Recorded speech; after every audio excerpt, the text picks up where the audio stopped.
more than ever right now, to heal the world, we need women in positions of leadership. We need to tilt the scale onto the other side.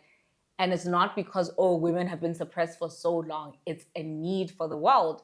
It's a need for where we are. It looks nice on paper, but in practice, I don't see women being bestowed the level of respect that a man is bestowed just by virtue of the fact that he's a man. Yeah. Never mind his accolades or his competencies.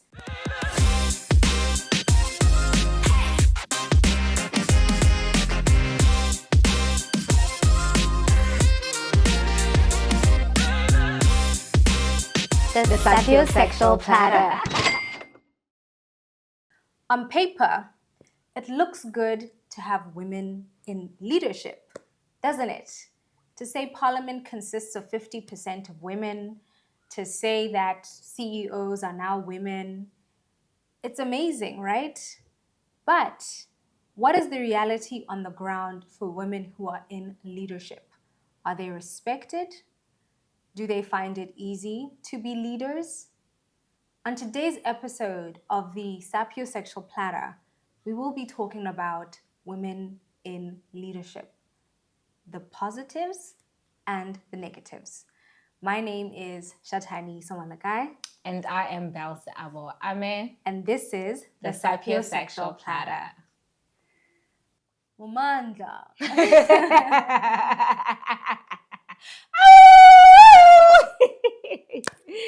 Yeah. Yeah, women in leadership. Mm-hmm. Yeah, guys. Do you think women are meant to be leaders, should be in positions of leadership? I grew up knowing that. I still believe it. But being a woman in leadership myself, Yeah. I think it's hard. Okay. Yeah, it's more challenging, and I sometimes I don't enjoy it as much. Why is it challenging?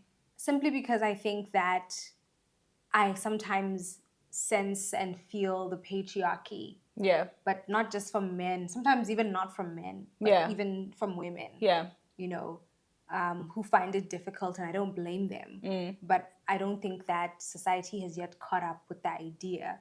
Like I said in the intro, it looks nice on paper, but in practice, I don't see women being bestowed the level of respect that a man is bestowed just by virtue of the fact that he's a man. Yeah. Never mind his accolades or his competencies, but just that you walk in with your height and your bass in your voice, and you know that air of entitlement of I'm a man and therefore people must listen to me.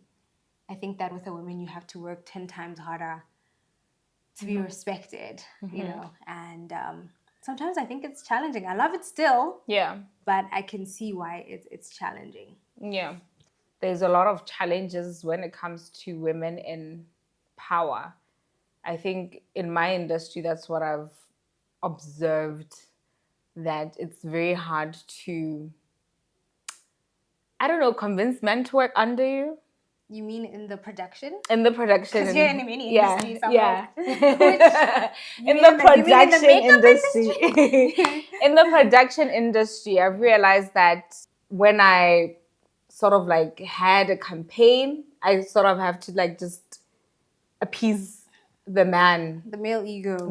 And in production, it's normally mostly always man. There's just very few women here and there. Majority of the time, it's just men. And you sort of have to just take it down a notch and be very feminine and let them sort of lead. But I've also realized that it's very few men in production that can take instruction from a woman. It's often complicated. I was thinking about it today actually before. I was like, it's like men refuse to work under you. For some reason. I don't know why. And even when they are working and they've agreed to it, there's just a resistance that they have to certain things for whatever reason. One of the challenges, and I think it's even worse for young women to be in power. Like, when you're a young person in power, the merit of what put you in that power is your youth.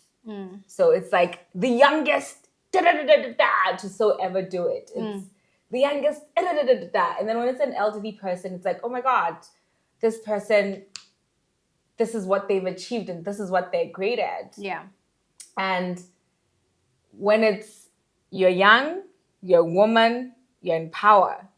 That combination is quite something else. It's like, oh, she slept her way to the top. And even just a lot of CEO women, they'll be like, oh, she had a relationship with the owner. She had a relationship they with try to find a way to justify why you might be there. And it can't be just like pure merit, potential that those that put you there saw. There has to be some narrative. Something. They always, and even if like, let's say a woman sleeps with a man, why is that a conversation? Because there's so many men who sleep with women and those men are in positions of power, but it's never like a stigma that's put on them like, oh my God, do you know that Thabo is sleeping with Lorato?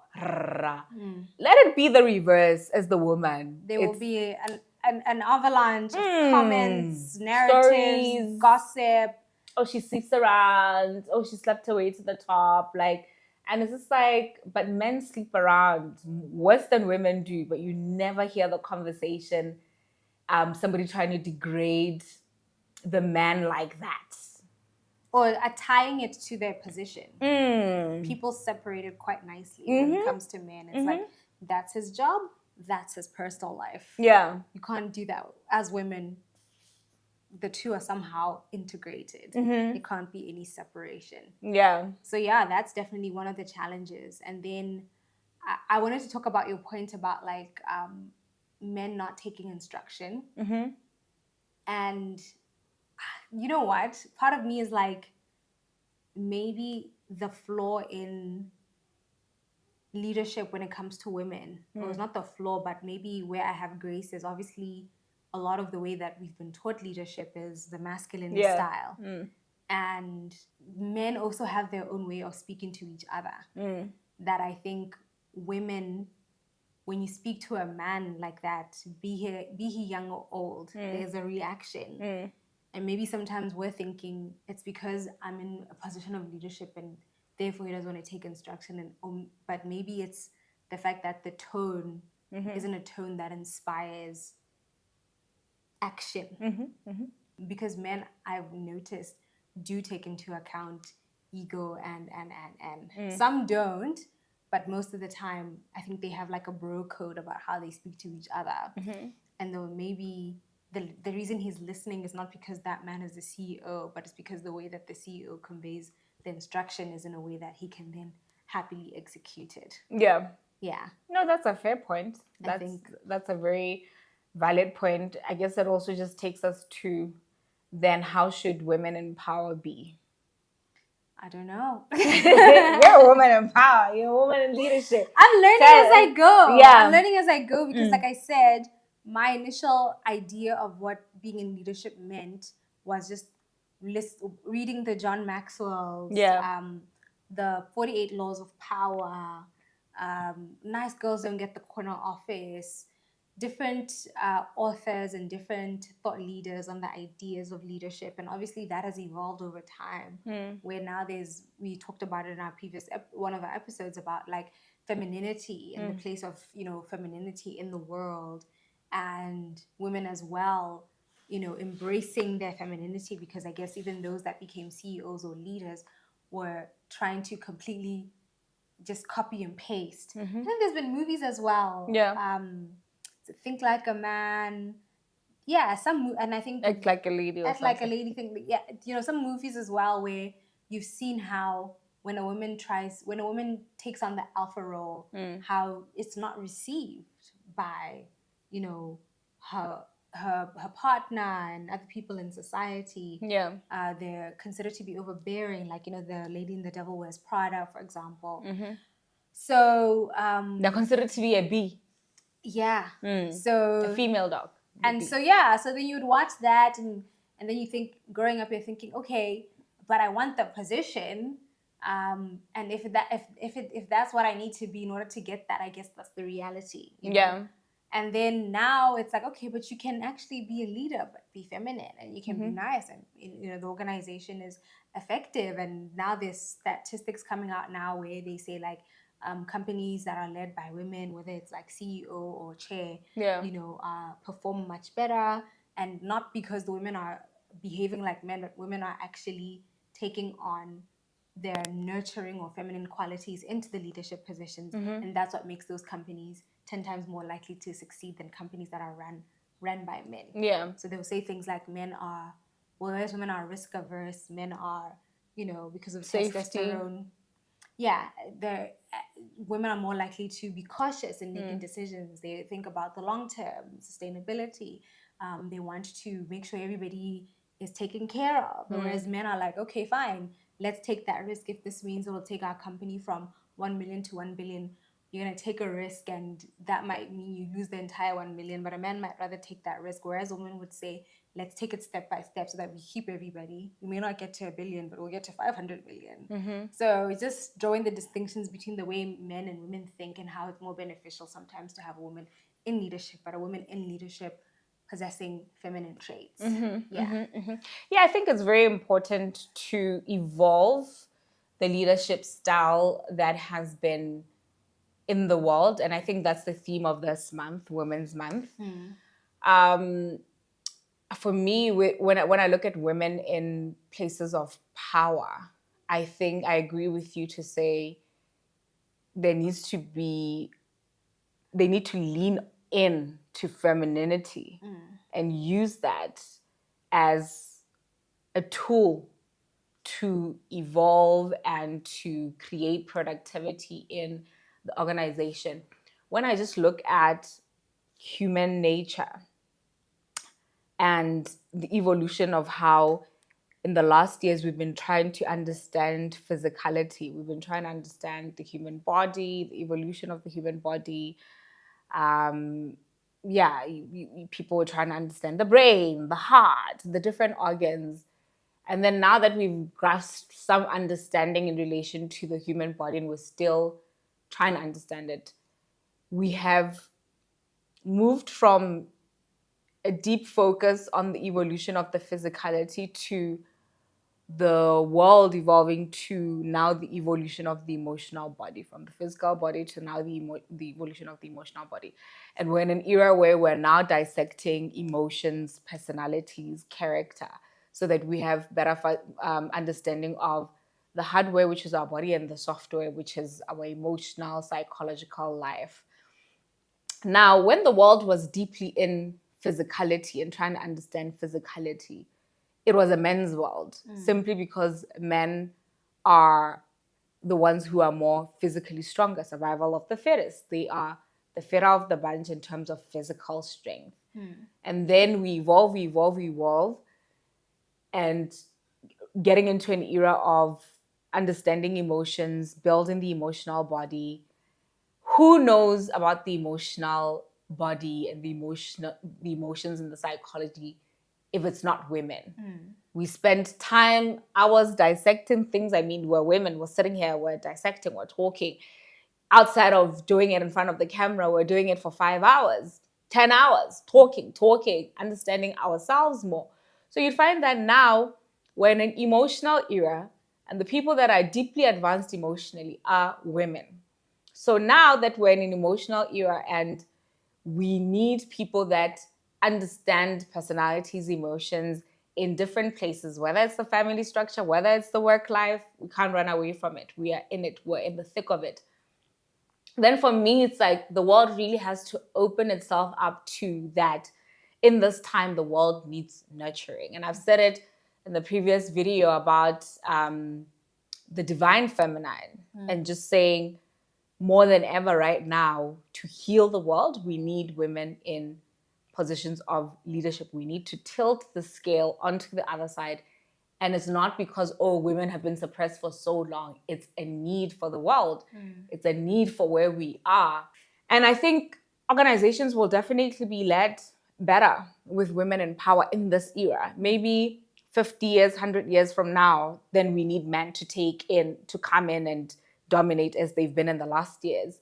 But we need more women in power more than ever. And we need men to be open to the fact that they don't understand emotions as much as they do. They don't know how to nurture as much as women do. And unfortunately, now in the corporate world, everywhere, we need a lot of nurturing. We need people to be understood in terms of like, are you an introvert? Are you an extrovert? Are you Gen Z? Are you Gen Z?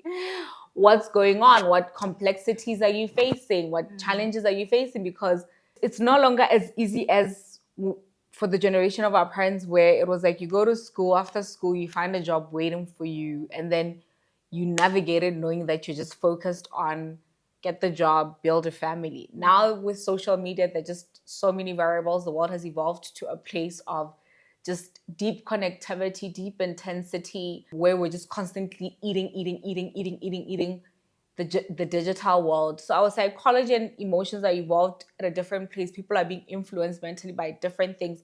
There's just a lot of mental clutter. Yeah. And there's nobody who knows how to navigate mental clutter and to lead someone through it than a woman, whether we like it or not. Yeah. So, yeah, it's time. It's time. Should we end the episode? It's time. It's time. But I do think women also need to educate themselves. Yeah.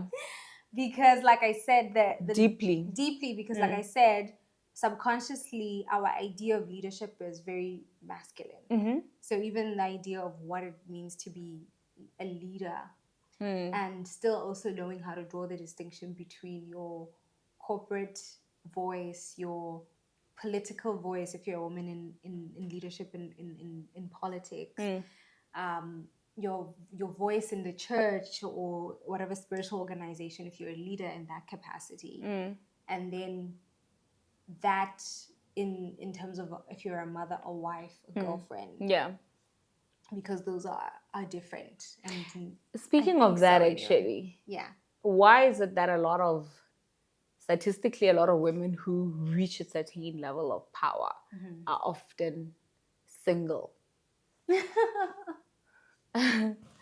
Why is that so? Have you noticed that? Why, guys? Why are we single? Why? I think support, maybe. Yeah, it's support and not knowing how to separate the two. Because I think a man in his capacity as a leader in the office can show up the same way at home. It's acceptable. Powerful. Like completely. Like you're the CEO. There's a hierarchy. Your word is the last word on issues at the office. Everybody sees you as the person to protect, and so you provide leadership, guidance, everything. And so you take that very same role and you just copy and paste at home. Yeah. That's what we expect you to be at home. We expect you to be masculine. We expect you to be strong. We expect you to lead. Everything that you do at the office, you just do it at home. And it's attractive. Yeah. And then for women, there's the expectation. Do that at the office. And then when you get home, let me wash your feet, babes. Let me cook for you. Oh my God. So I think that just trying to drive the point home. Right? And so I think there is an underestimation of how much it takes to switch roles. Yeah. So nobody quite prepares you for that. To say you have to be able to draw the distinction between the two. And then it just becomes hard because obviously at the office where everybody's appeasing you because you're a leader, now you have to get home and try and understand. Whereas at the office you're like, okay guys, I want this done, and it's done in 10 seconds or in 10 minutes, or people execute your instructions. When you get home, you have to be like, okay babes, that time when you said this thing, like, can we? It made me feel like this. And I just adore you, baby. It's just, but could you try? You know what I mean, darling? Yeah. Like, guys, wow, it's almost schizophrenic. It is. The way that it's expected, and so I think that's why. Yeah. that's definitely one of the reasons why. One of the main ones. One of the main reasons, and and it's hard to accept, and if you don't have the tools and if you haven't been trained, it's not black and white. Yeah. When it's a part of your makeup, because you also practice leadership. You spent I remember as a kid reading books and practicing, the day that I become head girl, what am I going to say, what am I going to do? So it's something you have to practice at home, so that by the time you get into the position of leadership you can flow. Even when I became chair, I remember thinking about, what am I going to say at the meeting, how do I conduct it? If somebody says something off, I have to practice to say, that's a great idea. How about we think, do it this way? Okay, you've been speaking for 5 minutes now. Do you mind if we give the next person, you practice that at home so that you can show up at work. So imagine I'm trying to practice so that I can be great at the office, but at the same time, I'm supposed to be a different person at the home. Like, guys, help. It's too much work. It's a lot. It's a lot. One of my mentors, who's a woman in power herself, always says that it's a very difficult thing to be a woman, because as a woman you're expected to lead, participate in the economy, keep your body in shape, because obviously men dictate a lot of things about how women should be, and that's why Steve Harvey can write a book and say, think like a man and act like a lady, a man telling us how to be as women. Basically. That is acceptable to men, or whatever that is. But, there's merit to it. I'm not shutting it down, but I'm just showing you where we're coming from. And she said that. She was like, it's so hard to be a woman, because you're expected to be in shape. You're expected to be young forever, for whatever reason, because there's a lot of ageism that's attached or projected onto women. It's like sort of like, if you go past a certain age, you're not, I don't know, attractive, admired, or I don't know, however the world has decided to behave. Yeah, men dictate sort of like how women should be. Don't speak too much, be soft-spoken, women shouldn't speak a lot. Speak softly, be quiet, sit in another room when men are discussing things. Ageism is projected onto us. It's like after a certain age, they've put an expiry date on us and our beauty. It's just a lot of things. And then you're also expected to be intelligent. Then you're expected to be reserved and conservative. And I'm like, what about... Not too intelligent, though. Yeah. Intelligent enough, but make space for the man. It's just a lot of variables. It's so many variables about. And then you're also expected to be a great mom and be 100% present as a mom. And then you're expected to be a wife and, do your duties as a wife. It's just too many things. Like, wait, I'm even having a headache just thinking about it. Yeah. Yeah. I think so. And also to your question about like why it's difficult for women in certain positions to either get partners or maintain partnerships is also, how the men in their lives would support them, or the lack thereof of support, or the perceived idea that, okay, you're better than me because you're in a CEO position or you're earning more money than me. So you find that those men behave differently than men who are, the sole providers, or the, who are occupying the traditional roles, or their relationships are more in the traditional sense. So I think, that's also hard, because you can never quite predict how the partner in your life will behave once you get to a certain position, how that will make them feel in the relationship. So I think that's also a bit of a challenge as well. Yeah. If she then says, okay, I think we should do things this way, is it because you're the CEO? Is that why you're saying this? And it's just like, sorry, it was just a suggestion. What is your suggestion? So I think that's also hard, because they'll say you're controlling. Some men haven't been. Even if you're not controlling, they're just like, you're controlling. You're trying to control. It's like, it's a suggestion. Yeah. Can't you take a suggestion? Yeah. Yeah. So I think some men haven't been raised to be able to support Strong women. strong women. And they also, I mean, to be fair to them, like you also, it requires a certain type of strength also. You know, even if you aren't a man, like both of us are alpha females, and I think that it requires a lot to be her friend, as much as it requires a lot to be my friend. So I even think within the context of female relationships, just my personality is like, you know, you have to be a certain type of person to be able to deal with me, because there's people who can't, and I don't blame them, you know. And so I can imagine that, like, that also then limits the pool of people that you can be with that can truly love, support, and understand that, like, you know, this is who she is. And more than that, get it from a spiritual perspective in the terms of this is a person walking their purpose. And in them walking their purpose, this is, you know, some of what they have to do and how they kind of have to show up in the world. I think we watched an interview with somebody that we follow a lot, Candace Owens, and she was interviewing her husband, and he talked about how, you know, in one day he'll experience 5 versions of her.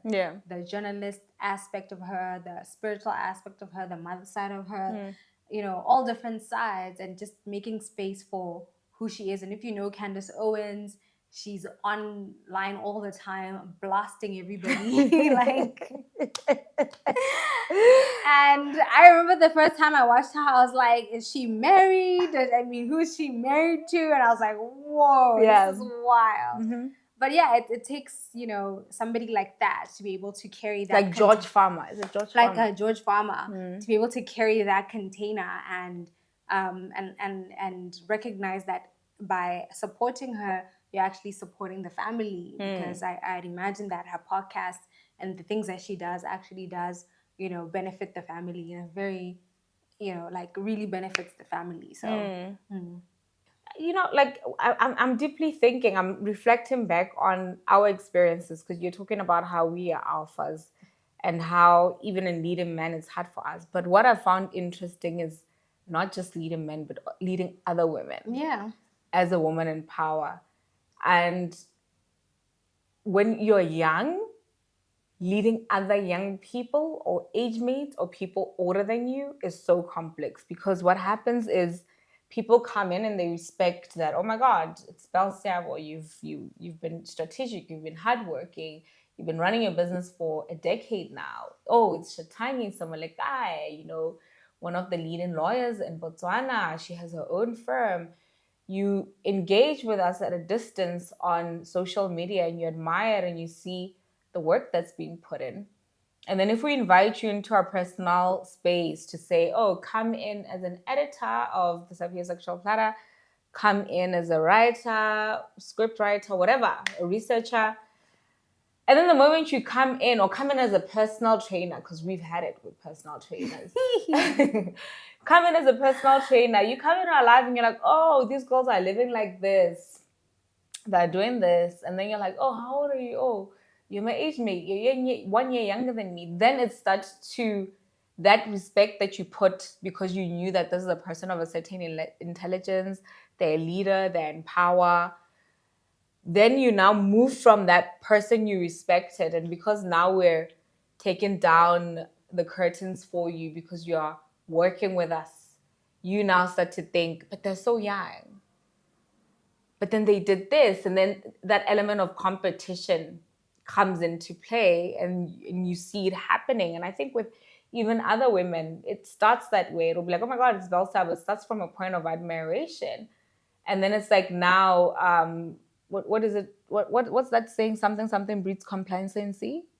Familiarity, exactly. Then when you build familiarity, whether it's through events, whether it's through working with people, and they get to see you, they then sort of like forget themselves because they are now trying to break down the mechanism of what it takes to be you and thinking to themselves, oh, I could be that, I could do that. And it's like, yeah, sure, you could, but can you really? Because if you could have done it by now, but you haven't.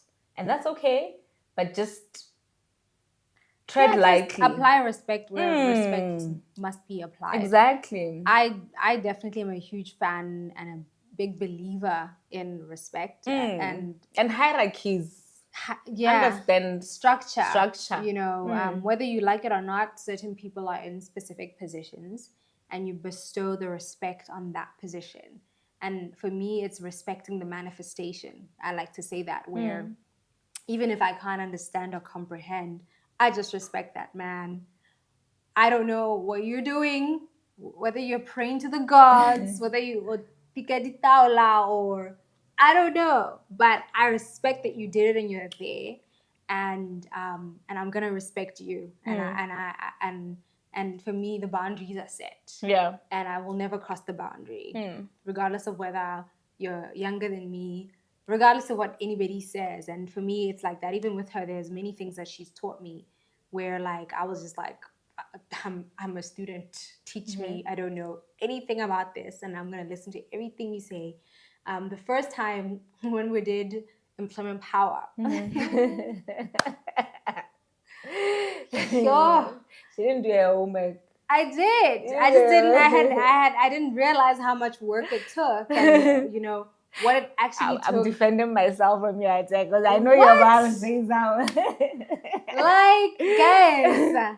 And so it's one thing to know how to speak. It's one thing to be an attorney and articulate in court. But it's another thing to be in front of the camera and do what we do.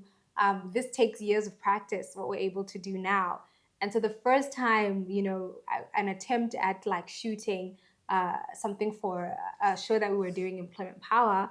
So I come in as my lawyer self, and throwing jargons of words, spitting the jargon all over the place. And she's like, "Is that how you're conveying the message?" I'm like, "Yeah." And like that went from me being on this high ego trip to me almost crying.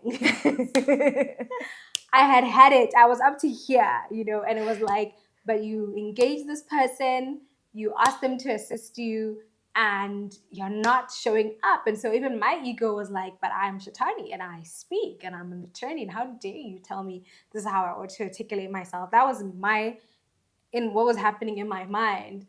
But like I had to respect, and I respected the fact that, wow, this is somebody who has experience in this. And obviously if I could do it myself, I would have. But she was there for a reason. And yeah, over time, you improve the skill and stuff, but just learning the ability to respect people where they're at and in their positions. And I just think it's a skill and a value to keep, like regardless of whether you're a man or a woman, or regardless of age. I think life would just be so much better if we just respected where people are at. I think that's a powerful value thing that they bring. I think that's very powerful, because what is triggering in me is that one should always understand time and place. And context. That's the true power. Yeah. Understanding time and place, whether it's time and place of where the world has evolved to, whether the shift of leadership has been, knowing that you're in power or you're no longer in power, knowing who's assuming a state of power in that aspect. Because when she's talking about production, I'll turn it around and say, when we go to court, I'm like her assistant, I carry her bags. I carry her bags. I'm like typing notes. I'm like, yes, ma'am, yes, sir. Do you need me to carry that? And I assume the stature fully, notwithstanding that I am who I am. And I think that's very important, because I think there's being a woman in power, which is leadership. That's what we're talking about. But this conversation has now evolved to me learning right now that being a woman in power is a very malleable experience. And the power is deeply within, knowing that if you're playing assistant to somebody, it doesn't take from you, doesn't mean you're lesser than. You just have to sit in the confidence of yourself and know that you are you. And in this moment, you're serving. And then when you find that it's your turn to be in that position, play it fully as well, and play it in a way that is relevant and is genuine and authentic to the nature of who you are. And that is woman. I am Belle Seabo Ame. I am Shatani Somalakai. And you just watched The Sapiosexual Platter.